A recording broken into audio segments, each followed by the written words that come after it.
Hello HEMA friends and welcome to this new episode of the Longsword Beginner's Guide.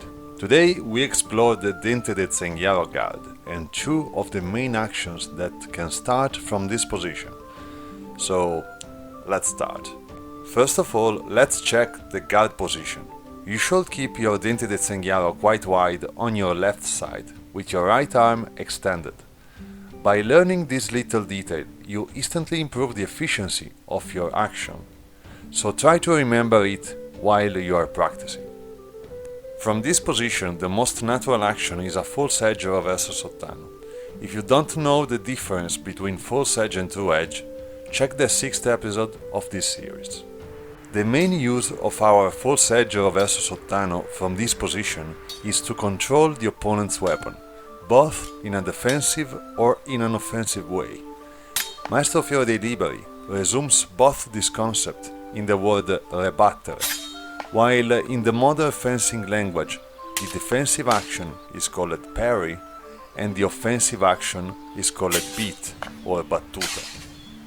Today we will train mainly our offensive action, which is easier and more comfortable to train first.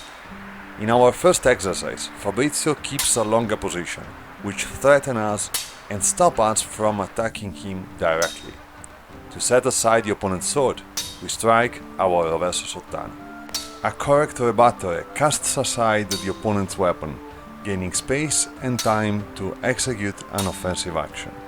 Now we add our fendente, executing our entire action from our standing place.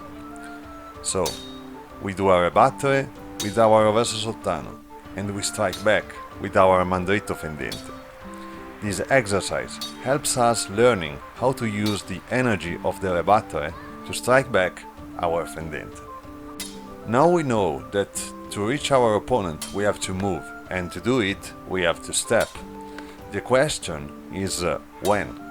Well, we have to start our action with our sword first to control the threat, of course. Then we have to move to be able to reach our target with an attack. And then we have to strike. Of course, we cannot execute these three steps separately like a robot. We have to put them together.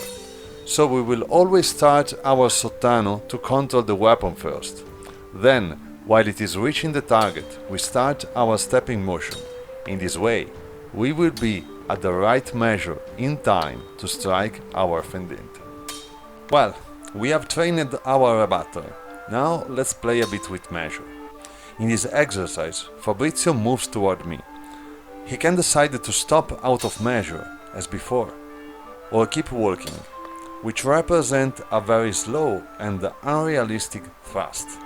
Our goal in this situation is to execute our rebattere at the proper time, with the sequence of movements we have seen before.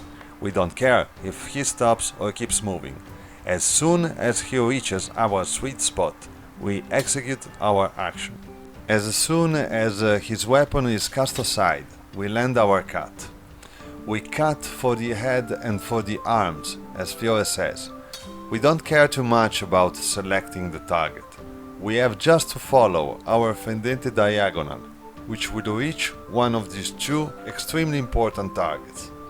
The only two targets which can stop the opponent's threat. And so we are at the end of this 11th lesson.